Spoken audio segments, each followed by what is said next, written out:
Ce matin, je faisais un témoignage. Je partais en Corée. Le DC-10 dans lequel on était crachait. Le pilote a perdu le contrôle.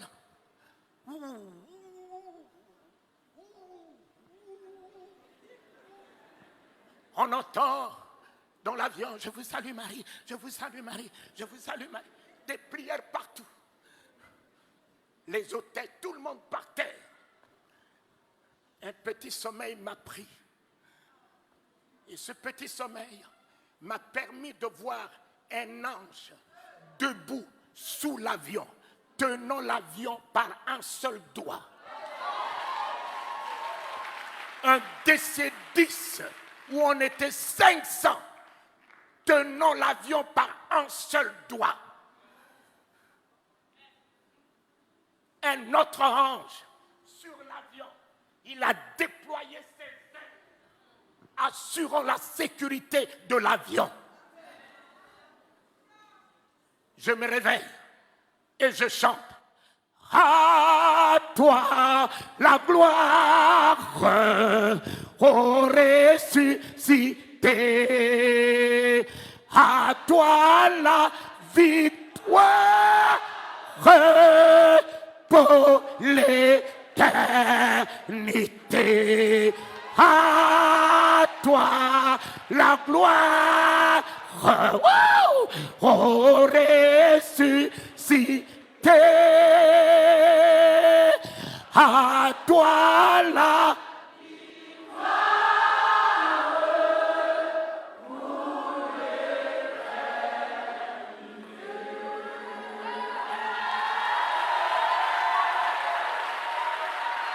Mes bien-aimés, le commandant de bord m'a cherché. On m'a amené au poste de pilotage.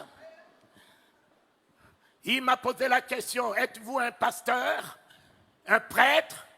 J'ai dit, mais pourquoi? Il a dit, dès qu'on vous a entendu chanter, on nous a redonné le contrôle de l'avion.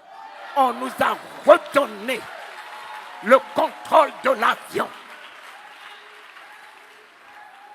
Mon ami, pour un seul juste,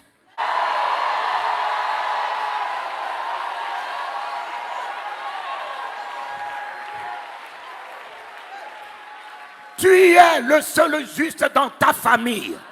Dieu gardera ta famille à cause de toi. Dieu préservera ton foyer à cause de toi. Dieu préservera tes entreprises à cause de toi.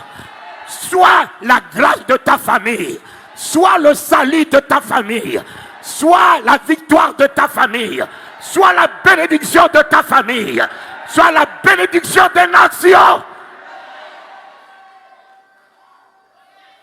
Oh Éternel, pour un seul juste, on était 500 dans ce DC-10. Et ils m'ont retenu par peur dans la cabine.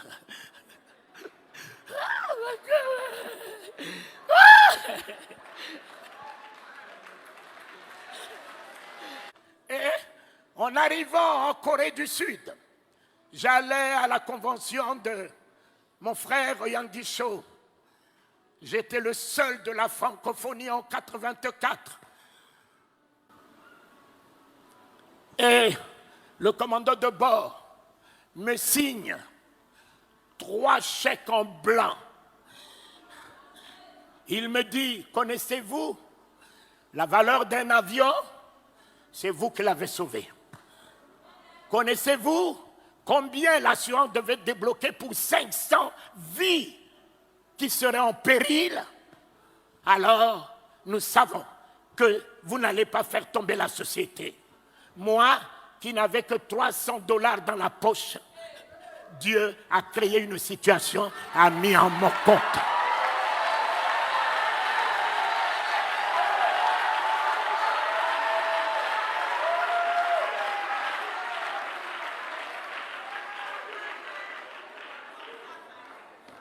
Dieu a créé une une situation, il fait concourir toutes choses à notre bien.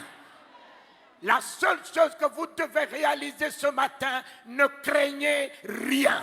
Ne craignez rien. Ne craignez rien. Ils sont tous des riens. Papa, le sida est rien. Le cancer est rien. L'hypertension est rien. Satan est rien. Les ennemis, rien.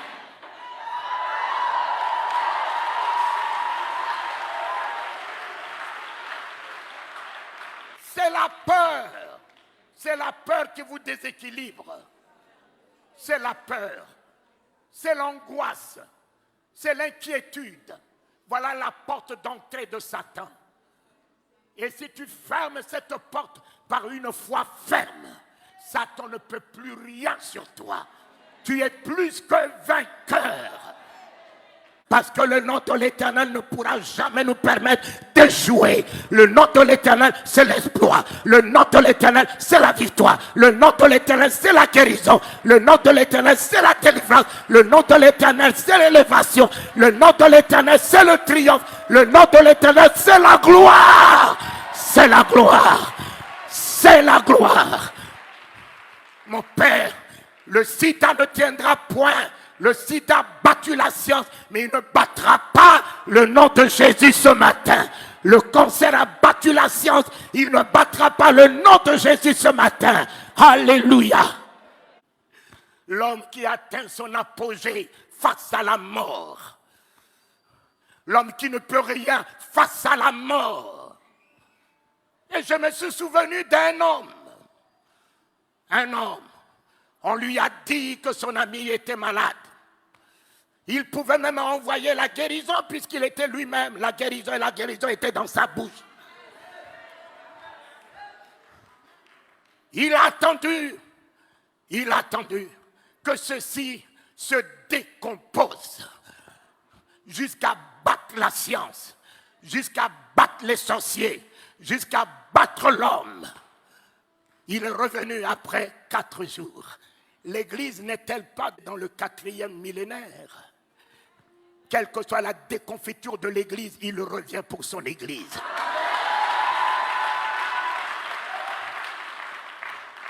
Le 4e jour s'annonce. L'Église ne sera pas ravie dans cette déconfiture. L'Église sera ravie dans la gloire, dans l'autorité, dans la puissance. Lorsque l'Église revêtira toute son autorité capable de changer les événements, de changer les circonstances, d'appeler à l'existence ce qui n'existe pas, de faire fléchir les genoux des sorciers, des augures, des magiciens, relever les défis des maladies incurables, alors c'est à ce moment qu'il reviendra chercher l'Église pour que l'Église laisse un trou dans le monde. Il vous a donné le pouvoir de marcher sur le serpent, sur le scorpion. Il vous a donné l'autorité de son nom. Il vous a donné la puissance du Saint-Esprit. Il est en vous, il est avec vous. Ce n'est plus lui. C'est à vous de vous lever et dire, nous relevons le défi. Nous changeons les événements. Nous changeons les circonstances. C'est ce que Dieu attend de l'Église. L'Église n'est pas un bâtiment, c'est bien toi. Dieu parle avec ta bouche. Dieu guérit avec tes mains. Dieu sauve avec toi. Alléluia!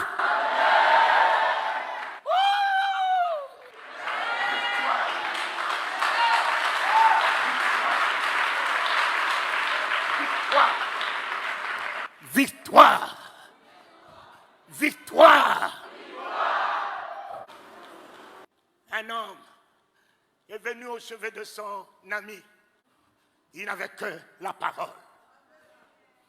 Marthe, montrez-moi là où vous l'avez mis. Seigneur, ne va pas là-bas, il est pourri. Lazare dort. Lazare dort. Quel langage! Quel langage! Nous étions là. Nous l'avons vu mourir. Quel est le genre de ce prophète? Il n'était pas là.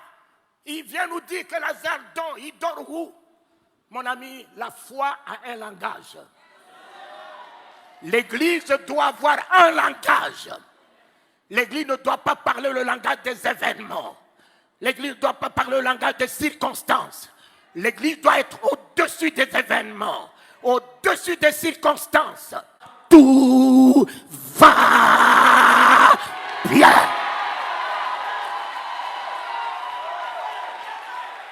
Mon fils, l'Éternel est notre victoire, papa.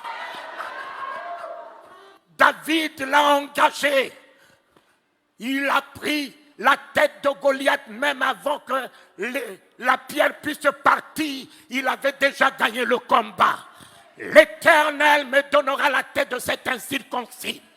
L'Éternel me donnera la tête de cet incirconcis. Je couperai sa tête. Il n'avait pas d'épée. Il a pris l'épée de l'ennemi lui-même pour lui couper sa tête. Soyez heureux, peuple de Dieu. Même si vous pensez qu'un jour, vous avez alors jeté la Bible, où est l'Éternel? Où est l'Éternel? Mon ami, il est à l'œuvre. Il est à l'œuvre. L'Éternel aujourd'hui est à l'œuvre. Réjouissez-vous. Même si les choses se décomposent, il le récupérera. Même si ta situation se décompose, ne t'en fais pas. Garde que la foi. Il récupérera la situation.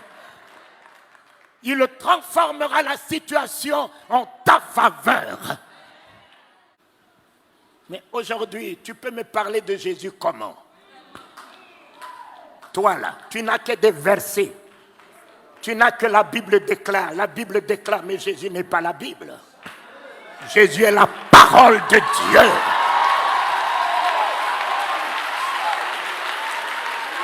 Jésus n'est pas la Bible. Jésus n'est pas la Bible. La Bible déclare quoi? Déclare quoi? Jésus est la parole. La parole de Dieu est un homme. Ce n'est pas un livre que tout le monde utilise, les sorciers utilisent, les maçons utilisent.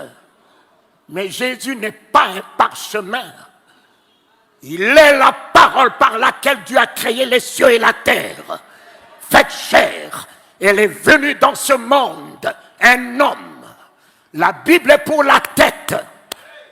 Mais la parole de Dieu n'est pas pour la tête. La parole de Dieu se tient à la porte du cœur. Ils ont des grosses têtes, mais ils n'ont rien dans le cœur.